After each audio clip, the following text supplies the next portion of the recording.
ದಿನ ಯಾವಾಗ ಕಳಿಯತ್ತೋ ಅಂತ ಕಾಯ್ತಾ ಇದ್ದೀನಿ. ನಿಮ್ಮಿಬ್ಬರು ನೋಡಿ ತುಂಬಾ ದಿನ ಆಗೋಯ್ತು ತಾತ. ತಾತ, ಫೋನ್ ಅಜ್ಜಿಗೆ ಕೊಡ್ತೀಯಾ? ಮಾತಾಡ್ತೀನಿ.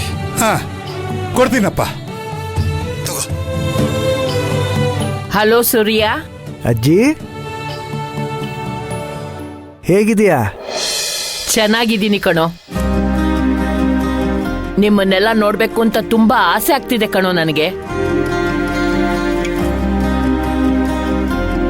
ನೀನೇನೇ ಹೇಳು, ನಮ್ಮೂರು ನಮ್ಮನೆ ಅದೇ ಸ್ವರ್ಗ.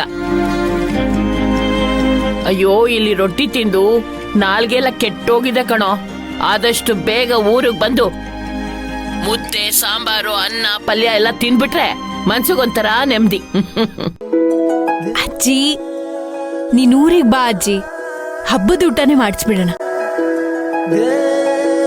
ಅದ್ ಸರಿ, ಅಮ್ಮ ತಿಂಡಿ ಎಲ್ಲ ಮಾಡ್ಕೊಟ್ಟಿದ್ರಲ್ಲ, ತಿಂದ್ಯಾ? ಅಯ್ಯ, ಸರಿಯಾಗಿ 15 ದಿನಾನು ಬರ್ಲಿಲ್ಲ ಕಡೆ. ಬೇಡ ಬೇಡ ಅಂದ್ರು ನಿಮ್ ತಾತನೇ ಎಲ್ಲ ತಿಂದು ಖಾಲಿ ಮಾಡ್ಬಿಟ್ಟ. ಸುರ್ಬಿ, ಕಾಶಿ, ಬದ್ರಿ, ಕೇದಾರ್ನಾಥ ಬಿಟ್ರೆ ನಮ್ ಕಡೆ ಊಟ ಎಲ್ಲೂ ಸಿಗದೇ ಇಲ್ಲ ಕಣೆ. ಹೇ ಲಲಿತಾ, ಇದೆಲ್ಲ ಊರ್ಗ್ ಹೋದ್ಮೇಲೆ ಮಾತಾಡ್ಬೋದಲ್ವಾ? ಹೀಗೆ ಮಾತಾಡ್ತಾ ಕೂತ್ರೆ ಪೂಜೆಗೆ ಟೈಮ್ ಆಗಲ್ವಾ? ಕೊಡಿಲಿ ಫೋನ್ನ. ಏನಂತ ಅಜ್ಜಿ ತಾತನ್ ಗಲಾಟೆ? ನಿನಗ್ ಗೊತ್ತಿಲ್ವೇನೆ ಅವನ್ ಯಾವಾಗ್ಲೂ ಕುದುರೆ ಮೇಲೆ ಇರ್ತಾನೆ ಅಂತ? ಇರು, ನಿನ್ ತಾತನ್ ಕೊಡ್ತೀನಿ. ಕೊಡಿಲಿ.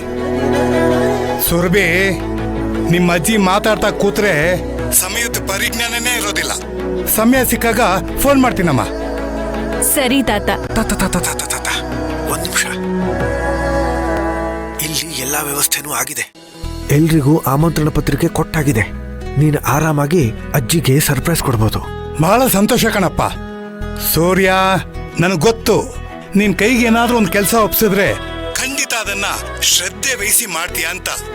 ನಿನ್ ಜೊತೆ ಮಾತಾಡಿದ್ದು ತುಂಬಾ ಸಂತೋಷ ಆಯ್ತು ಕಣಪ್ಪ. ನನಗೂ ಅಷ್ಟೇ ತಾತ.